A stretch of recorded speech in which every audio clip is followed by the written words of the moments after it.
The wedding hall was packed, flowers, fairy lights, everyone smiling, but my hands wouldn't stop shaking. 10 years.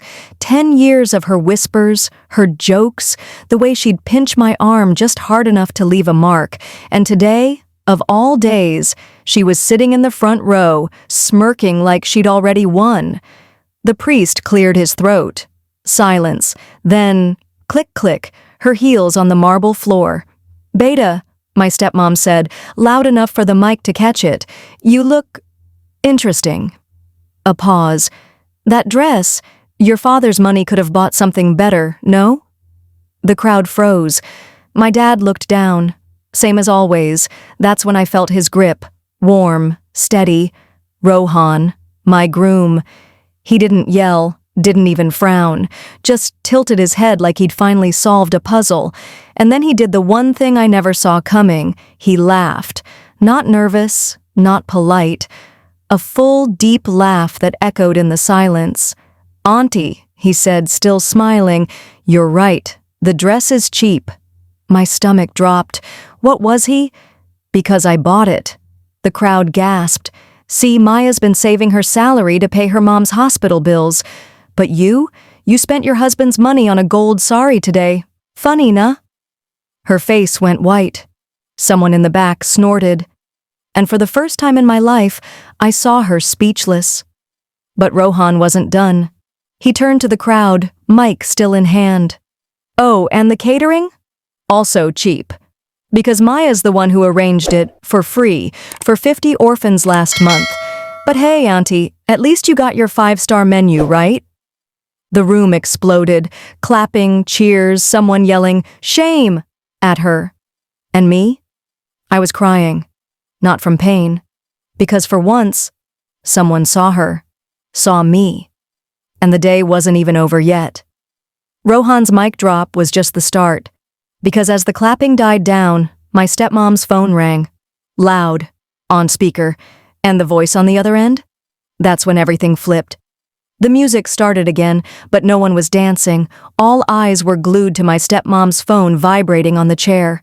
She fumbled to silence it, but Rohan was faster. He snatched it up with that same calm smile. "Auntie, shouldn't you answer? It says bank manager?" The blood drained from her face. The crowd leaned in. I recognized that panic. It was the same look she had when Dad found her secret credit cards last year. Rohan hit speaker. A man's voice crackled through. "Ma'am, we've frozen the joint accounts per your husband's request. The Mercedes loan repayment ... She lunged for the phone, but my dad stood up for the first time in a decade. "Wait," he said, voice shaking. "What Mercedes?" The room held its breath. That's when the second call came, from my phone. The orphanage director's name flashed on screen. "Maya, your donation just cleared. The kids are crying happy tears." My stepmom's knees buckled. Her gold bangles clattered as she gripped the chair. All this time, she'd mocked my charity nonsense. Now everyone saw the truth. While she'd been stealing, I'd been saving. For Mom, for those kids, for this moment. Rohan squeezed my hand. "Ready for the real surprise?" he whispered. Before I could ask, the doors burst open, and in walked. The arrival changes everything.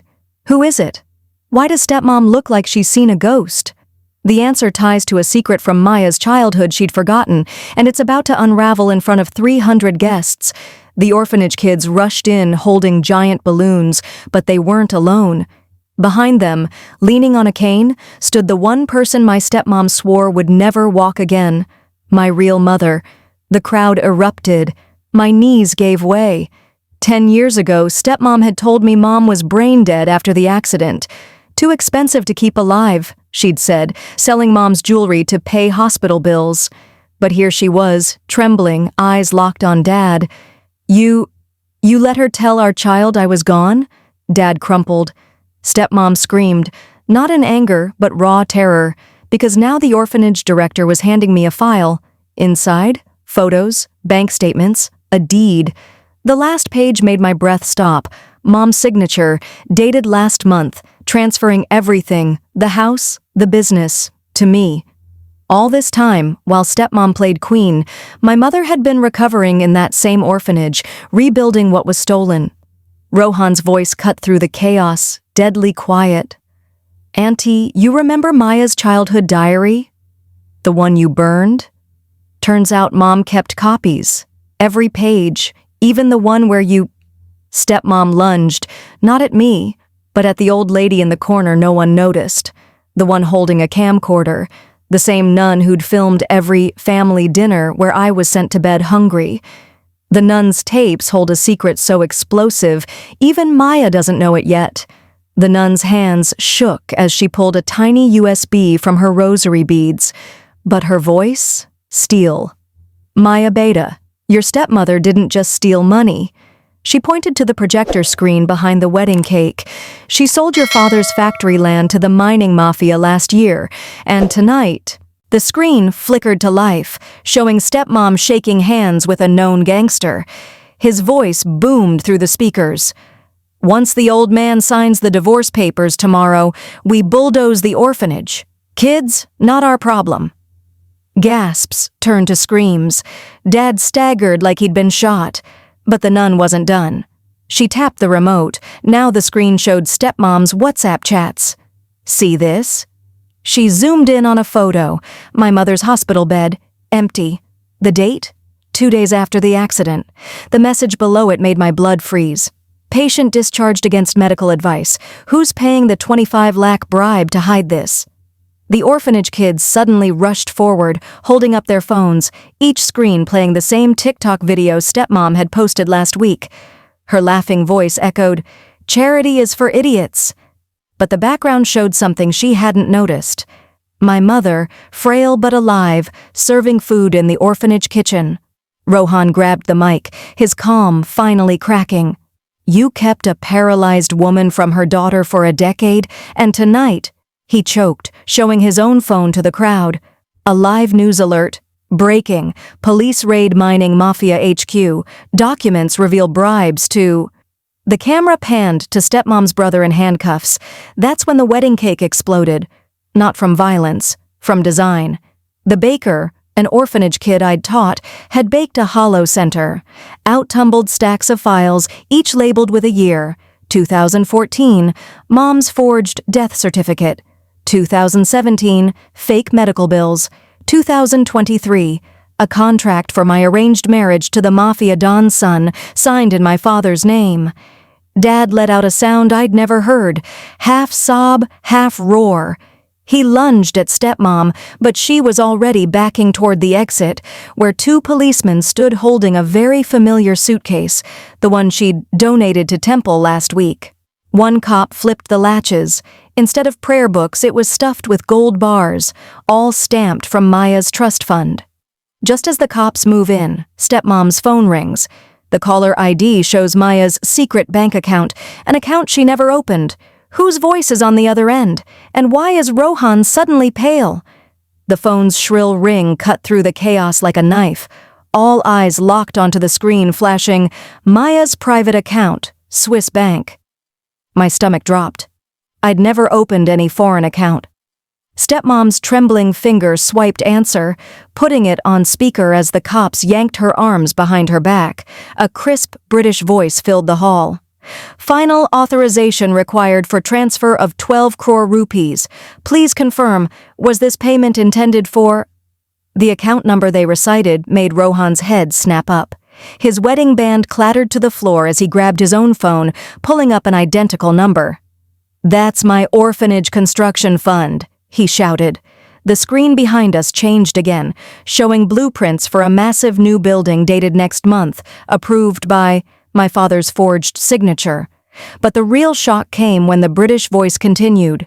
"Recipient, Maya's Medical Trust, Geneva. For treatment of—" My mother's gasp was louder than the gasps around us.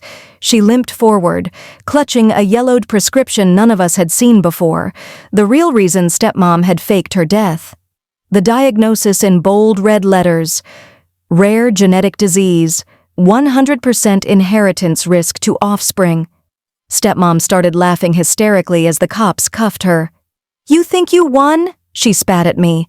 "That disease skips 1 generation. Your children will—" Rohan's phone buzzed with a new email. The subject line made his hands shake. Urgent. Maya's prenatal test results. The test report is open. But the date is impossible. It's from before we ever met. How?